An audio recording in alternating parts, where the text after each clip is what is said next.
had a whole speech prepared and planned, but then I realized it doesn't really apply here. Some of you are probably wondering why we're replaying Mega Man 7 and Mega Man 11. So these are audit runs, something we've never actually done before, but we've theorized and talked about several times. In brief, some of you may know that from the Oblivion run onward, which I think was either last year or the year before that, we kind of codified how we currently review games, and we haven't really strayed from that ever since. So up until the Oblivion run was kind of a continuously iterative process as we continue to learn more and more about how exactly we review those stuff and blah, blah, blah, blah, blah. Now, we did that massive spreadsheet audit earlier this year, but that was mostly to get things kind of up to code. But in some cases, it's pretty likely that an actual audit run would change some of the score of some of the older games in some way or another. Not necessarily, but at least a little bit, right? So, we're going through Mega Man anyways. Mega Man 7 and 11 are both short games, and several people were requesting and suggesting this and putting money towards it, so fine. We replayed Mega Man 7, and we'll be replaying 11 at the end of all this.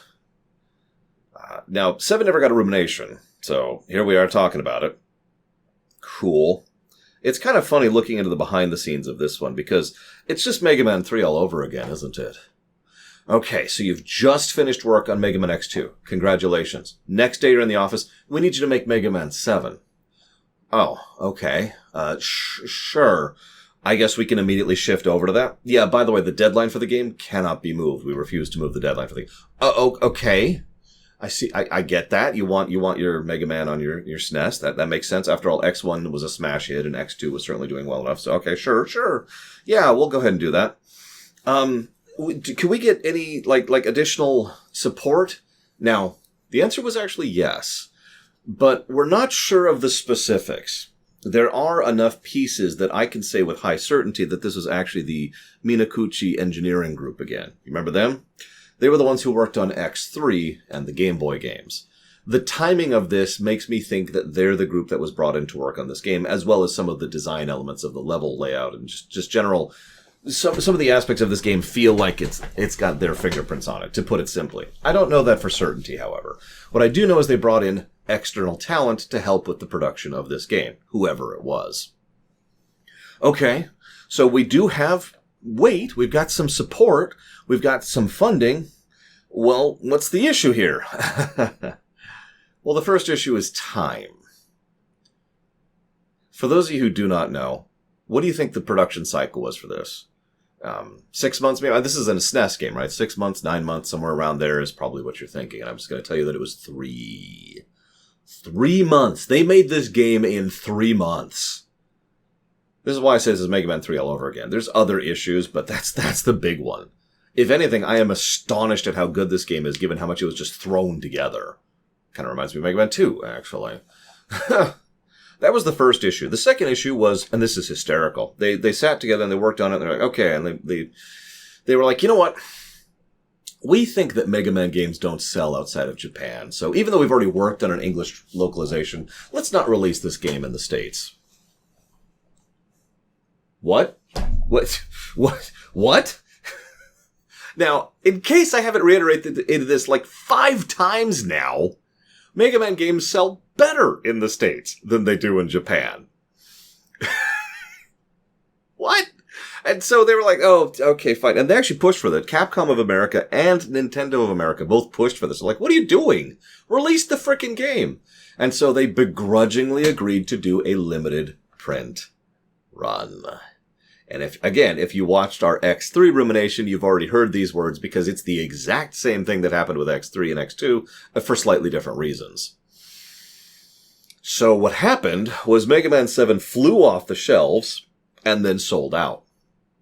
And stayed sold out because they didn't make any more. Sometimes decisions make sense to me when it comes to companies. You know, you can see it. Like if you put yourselves in the perspective of them, not knowing what we know now, you can kind of see why they thought certain things or why they did certain things. And then sometimes you look at a company's decisions and you think, did you just have a dartboard? And did you just throw stuff at it to decide what? So let's talk about Mega Man 7. As usual, I'm going to go ahead and talk about the narrative first because it's clear they were trying to slowly push the game a little bit forwards, and I don't know how well I think they were succeeding at that. That's certainly a debatable statement. We did introduce bass, that is to say bass, that is to say basong. I should just call him Forte. That'll satisfy everyone.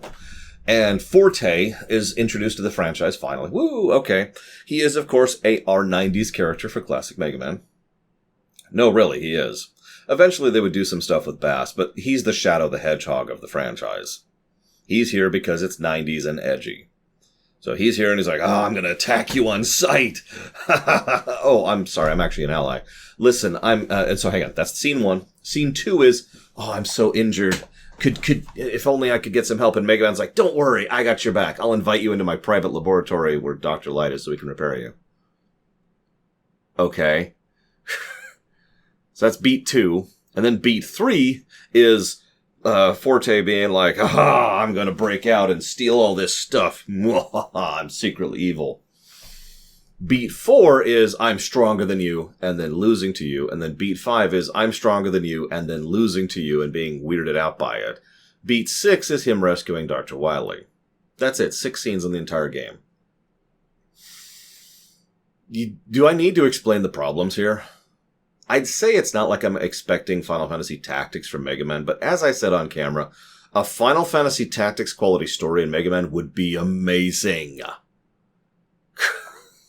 Oh my god! I salivate at the thought of that. But let's leave Fantasyland and let's leave the Cloud Cuckoo Klukerland or whatever it's called. I still expect there to be some decent story, and there has been some decent story in these games. Introducing Bass because he's edgy, and then being like, hey, here's Bass, he's an edgy character, and then, he turned on us. While later games would at least use him to some effect, this is not a good introduction to the character. He doesn't even look that cool. This then leads, of course, to some of the other scenes. Now, they actually have an honest-to-goodness intro for the first time in the classic series. It's not the first time for the series in general. X1, I believe, was the first one to have an actual intro stage. And it's like, okay, so Dr. Wily's escaping from prison. Well, that lasted long. It's officially at the point where I want the story to go somewhere. You know what I mean? It's not bad. In fact, actually, what really salvages it is the presentation. The visuals, the style, the animations, the little cutscenes that are in-engine cutscenes, the stuff they do, that whole intro bit, his robots are breaking out. That was legit. The presentation helps sell what is a very, very weak story. And that's a damn shame, because I really think they could have gone somewhere and started to go somewhere with this. But no, Wily's in prison. Someone in one of my comments mentioned the idea that Mr. X was behind it the whole time. Like, for real, and Dr. Wily didn't exist. I like the idea about that Dr. Wily has been framed this whole time. And so in 6, they capture the real Dr. Wily, and he's just like, no, you don't understand, it hasn't been me. And then have Mr. X come out in 7, and have him be the villain, and have Wily, be an ally, or beginnings of an ally. So he builds Bass, but Bass rebels against him. I feel like there's stuff you could do with that, and instead what we get is, let's be honest with ourselves, another filler episode, just like 8 will be, and, well, that's it, because then 9 starts to do stuff. But anyways, whatever. Story axis, done. Let's talk about the gameplay. Mega Man 7 is still a good game. It rated something like a 30 on the golden number, which is a bit of a boost, and that is still a pretty good score. That's really nice. That's up there with Mega Man 3, and a little bit below Mega Man 2 for perspective. So that's a pretty good score, and I stand by it, because there is a decent amount of good ideas and good concepts and excellent execution. The animations are fantastic. The background is a treat to look at. The music is nice. The sound design, when it isn't actually hurting your ears, is awesome. This is kind of how audit runs work. This is what I've always known. We gave more positives, but we actually also gave more negatives, like twice as many negatives to the game. It's just that the overall leaning was more towards positive than negative. So, okay, cool. That's cool. I'm with it. Let's talk some nitty-gritty stuff. So, the biggest thing I think that Mega Man 7 does wrong is its level design. Mega Man 7 has this problem where I don't think I've ever processed this before. It's designed for X. The angles of the jumps, the platforms, the nature of how they constantly have something that you could have jumped up on in order to make this jump. In fact, in many cases, the jumps look like they're intended to be this instead of what they actually are. It feels like this is a game designed for the X series, and considering this team literally just finished X2 and would most likely immediately go on to work on X3, that tracks to me. But the problem is, this isn't an X game. We can't slide on the wall. So what instead we have is something where all of the jump angles kinda suck. There are dozens, if not literally into the hundreds range of jumps in this game where it looks like a simple jump and it isn't, because they clearly didn't do that extra polishing pass, weren't thinking about the nature of it because we don't have a dash to jump, or weren't thinking about the nature of it because we don't have a wall to jump. That's the other thing, by the way. There's several jumps that would be made, I don't want to say trivial, but it's clearly designed for a dash jump, and instead you have to just barely get to the edge and just barely get to the other edge, and there's something in your way, too. There are lots of examples of these on Turbo Man stage with the wheels, on Freeze Man stage with the ladders you have to grab, on Junk Man stage when going from one ladder to the other ladder. There are many examples of this throughout the entire game. And I don't know if this is true, but by analysis, I think this was a game designed for X, and at some point they realized what they were doing and made it possible to do it with Rock. The fact that you start with the rush coil probably helps a little bit. And then we get into the rush suit, which you have to get the RUSH letters in order to get, right? And you might think that helps, and it does, because it's very clear that a lot of these jumps work a lot better when you have the rush suit. Two catches to that. First of all, obviously you cannot have that at the beginning of the game. You have to go through the first 4 stages for it. The other problem, the rush suit is the rush suit from 6, both of them actually, but worse in both ways. Now, that's not quite fair. I'm going to walk that back a little bit. When you upgrade the rush suit, it gets slightly better in one of the ways, because you have the fist shoot thing, which is just a worse Mega Buster until you get the homing. The ability to have it home in on the enemy is actually useful and does give you some verticality and some option to shoot things that aren't immediately in front of you. So that is a little bit useful. It's the jump jet that's the worst part. Remember how I praised the hell out of the jet in Mega Man 6 and how they did so much with it and how that changed the dynamic of what you can interact with, like painting the terrain you can interact with? In 7, you have your jump, and then you could jump jet once, and what it does is it puts you at a straight 45-degree angle, whichever direction you're facing, a set amount of time, and then you fall again. That's it. So to continue the painting analogy, you jump up, and then you could do this, just straight angles, and then like the fall range you could get over here, and that's it. It's a substantially reduced amount from both the jet in Mega Man 6 and the coil in Mega Man 5. It still helps, but it is a noticeable step backwards. I'm not sure what they were thinking with that. Then again, I don't know what they were thinking with half of this game. Most of the bosses are either aggravatingly difficult, usually because of the damage they do and the damage they take, or incredibly easy, because you have their weakness. Normally I'm okay with that, but I think a boss being easier with the weakness and harder without I'm fine with. It's when it gets a little bit too distended, especially in both directions. Cloudman is actually a pretty fun fight. Unless you use his weakness, in which case, there is no fight. You just hit him, and he drops, then you hit him, and then he drops, then you hit him, and then he drops, and that's the whole fight. And most of the fights are like that. Weakness, now that wouldn't bother me if not for the fact that, again, it's the severity of it. And some of them are still mean even with their weaknesses. I also feel, and I know this is totally true, that this game needed another QA pass because some of the boss fights clearly weren't really thought out at all. Like, Slash Man is a perfect example of that. So he's just going to go up there and randomly drop whatever the heck those are, wherever he feels like it. If one hits you, you're stunned for quite a while or until you're hit, which is probably going to happen. If you run into one, you're stuck for quite a while until you're hit, which is probably going to happen. Both can happen, by the way. So there's nothing really you can do about that. It's just RNG. And there's several boss fights like that, like the Gamma-Ryza fight. What the heck were they thinking with that? I'm just going to go off screen for a while and force you to fight my ads for a period of time. Then I'm going to come back and do a completely random set of actions, which can involve stunning you with a dot, just making you slide back and forth over and over. I've seen him do this 10 times in a row before, no joke. We didn't have it this time, but I've seen him do that over and over and over because of the randomness of how the fight works. And then he could just leave. He could actually come down. I've seen this happen too. He could come down, land, and then immediately take off again because it's the Sigma problem back in X6. It's pure randomness and not in a good way. But I've been talking too many negatives here. Why did this game score so well? Because some of the ideas and concepts are great. This is some fun weapon design, too.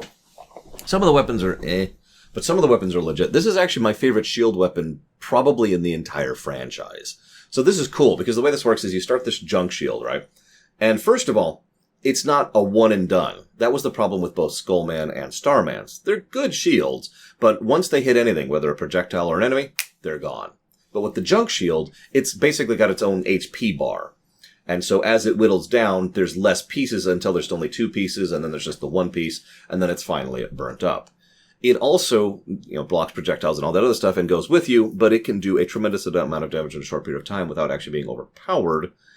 And is a great way to just keep stuff off of you. And it's, I don't know, the gradient nature of it, the fact that you can slowly lose it rather than immediately lose it, I think is just a huge step forward for that shield.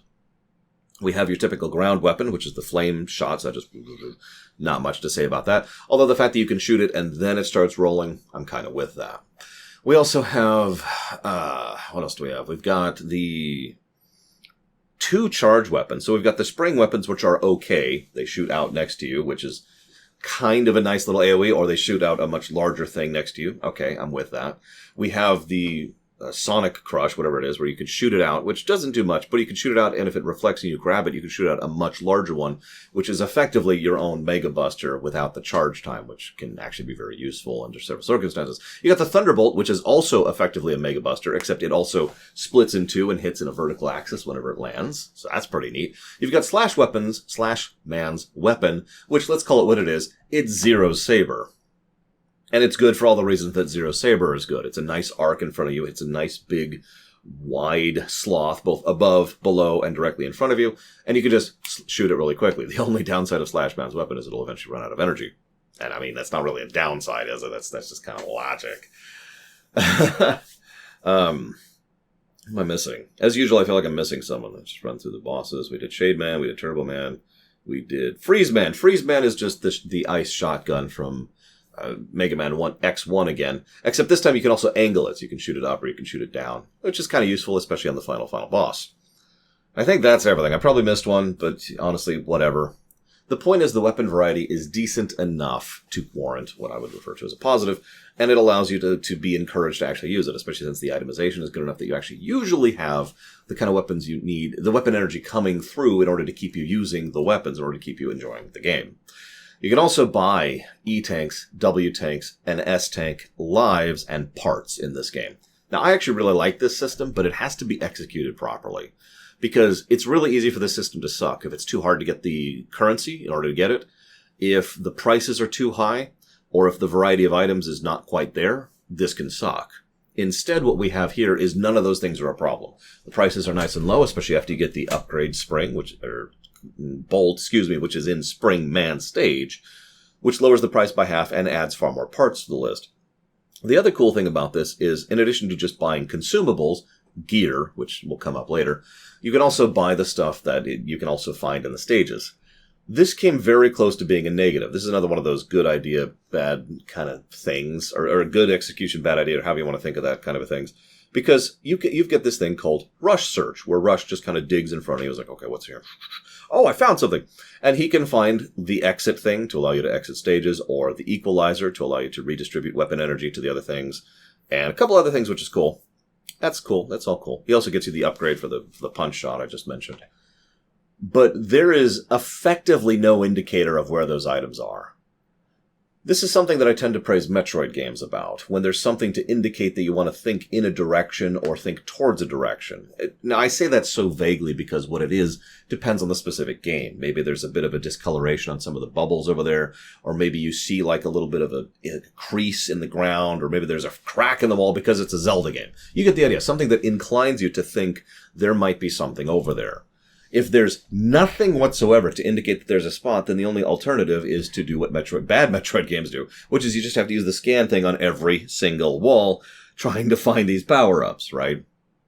But you can bypass that by just buying them in the shop. So it's kind of a wash. I need to make a wash animated emote. So it's this cavalcade of I do think it leans more towards for the end result. I do think this is a net positive game. Obviously, I gave it a 30 point whatever golden number, so that's cool. But I kind of promised you I'd talk about a couple other things, and the first thing I need to talk about is the Wily stages. First of all, they looked at the X series and said, we did a different song for each of the stages there. Why don't we do that for the classic series? So each Wily stage has a different song. That's cool. I do like that idea. The second thing they did was they said, you know what we should do? We should come up with a really cool idea for each Wily stage and then only do it for one screen because we have to make this game in 3 months. The Wily stages in general are enjoyable, but they don't spend any time. You know how I praised so much in previous games about, like 4 and 5 especially. 6 did this a little bit, but 4 and 5 really did this, where they'd introduce a concept and then give you a harder version of it, and then give you a much harder version of it, right? And I love that kind of difficulty escalation. Here, they would introduce an idea, and then there's a slightly harder version of it, slightly, and then the idea is dropped completely and never comes up again. In terms of game design themes, it is very clear that what they were doing was playing around with concepts and then, okay, we need to finish this level, so, and then we're done. Nowhere is the rushed status of this game more visible than in the Wily stages. Good ideas with no time for them to actually breathe. And then there's the bosses, which kind of all suck to their own different perspective. We've got the Guts Dozer, or the Guts Mecha Arm, Guts Man 3. And then we've got the Gamma Ryza fight, which I've already complained about. And then we've got the floating Oni head, which is just more irritating than it should be for many reasons, because they didn't calculate the arcs on the missiles just right. So you kind of have to use some weirdness or very precise jumps to get on top of that, even though that's what you're supposed to do. And it's really hard to dodge, especially if you fall behind, because the top platform is always moving. And so it's kind of a cool idea, but a bad execution. And then, of course, we have to talk about the finale. So these boss fights aren't the greatest, as I mentioned. There's some good, there's some bad, there's too easy or too hard. So you have to do the 8 boss refight. Then you have to fight the Wily Machine Mark 7. Then you have to fight the Wily Capsule Mark 7. Back to back to back. Now, if you know that's all coming, that's fine, because what you've done, if you're like me, is if you're like me, then I apologize, first of all. If you're better than me, then you're actually really good at the game, you don't need to do all this. But if you're like me, you have to go and you have to buy the full 4 energy tanks, the full 4 weapon tanks, and the S tank. No lives, you don't need lives, in order to get through this section. Why? Because you want to make sure you use as little weapon energy as possible in the boss refights, because you're really going to want the ice, maybe the spring, and definitely the thunderbolt for the final phases. So you get through all that nonsense, and you know, your resources are drained. Then you go and you fight the Wily Machine Mark 7. Now, I actually like this fight. Everyone in chat was saying, oh my god, you just made it look pathetic. That's because I know it's pattern inside and out, because I fought it over and over and over and over and over. It hurts really hard. It hits you for 1/6 of your health every single shot, and so it's very quick and easy to die to it. And he has good coverage of his attacks. Essentially, your safe area is this tiny little area around him, which is changing as he moves, and you have to slide under him as he goes over you. And if you're paying attention, that area, which is your only safe zone, is occasionally covered by his ads, which move in that area. So you kind of have to be constantly navigating through it. It's not the hardest fight ever. It's just fun. And then you fight the Wily Capsule Mark 7. How many of you know this fight before I even go into it? Now, I hate this fight. It actually was a huge source of aggravation for me in the original review, because I got all the way to the final fight, and then I had to turn on cheats, because I say had to, because I was just grinding my face into the wall, failing at it over and over, and I just couldn't manage it, and I was an idiot, and I had to get on with it because I had a schedule to keep. So it was like, okay, fine, we're just going to cheat, and I used a save state at the fight, and I just fought the fight over until I faced. So we actually turned on the cheat flag for the original Mega Man 7 run, which sucks. I didn't do that this time, because this time I walked in with 4 E tanks and 4 W tanks and an S tank, and I knew exactly what I was getting into, and frankly, I'm better at Mega Man than I used to be. So, I mean, I've been playing it for like the last 3 weeks solid. But that fight still sucks. Refighting it has really brought into concrete focus exactly why that fight sucks. And it can all be balanced up on 2 spokes. The rest of the fight, the rest of the actual design of the fight is actually pretty legit. It is. He appears randomly. Okay, pretty typical capsule stuff. He shoots out 4 shots, which can be randomly ice, fire, or lightning. The fire puts a dot on you and stuns you. The ice stuns you and almost guarantees you get hit by his big hit. The lightning does a small bit of damage to you. All 4 of these jump out once, twice, and then do one final lunge towards you. And each one of these kind of sort of hones in on you. It's a weird pattern. It's hard to explain. But there's a whole dance to dodging these things. Then he shoots down to the ground, 1 big hit, which then separates into 4 big hits on the ground, completely covering the ground. So you got to jump over those. That's why the ice is so damaging. It's the worst one to get hit by far. You get hit by ice, you're going to take a lot of damage. So, okay, that's actually kind of a cool pattern. Here's the problem. I looked up his damage table, He takes 1 damage from a fully charged buster shot, 1 damage from a fully charged arm shot with the armor, the rush armor, 1 damage from the spring, and 1 damage from the freeze shot. He takes 2 damage from a fully charged spring attack. That's it. Everything else does 0 damage to him. He cannot be harmed except by those attacks, and the closest thing he has to a weakness only does 2 damage to him. This is the problem with this fight in a nutshell.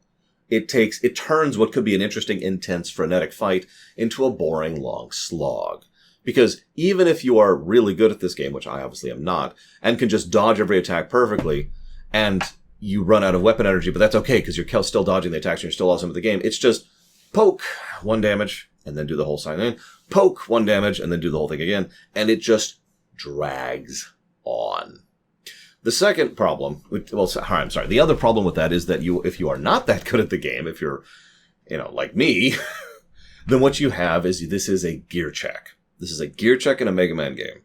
And I can't believe I never saw this before. They expect you to walk in here with all these E-tanks, and all these W-tanks, and all these, and the S-tank, and they expect you to burn it on this fight. I can't believe I never remembered this before, but when I was redoing this, I actually went back and I got the big bolts, and I remembered where they were, too. And I was using them to buy the things, and I was just like, I remember doing this. Back in the day, back in high school, I remember going through and actually doing this exact pattern in order to buy these things, and that's how I got through the fight. I outgeared the fight. I passed the gear check. And in case you think I'm being facetious, when I was doing my behind-the-scenes research, I noticed that one of the comments about this game was that they really wanted to make the Wily capsule hard, and they wanted to enforce the idea that you had to use E-tanks to beat it.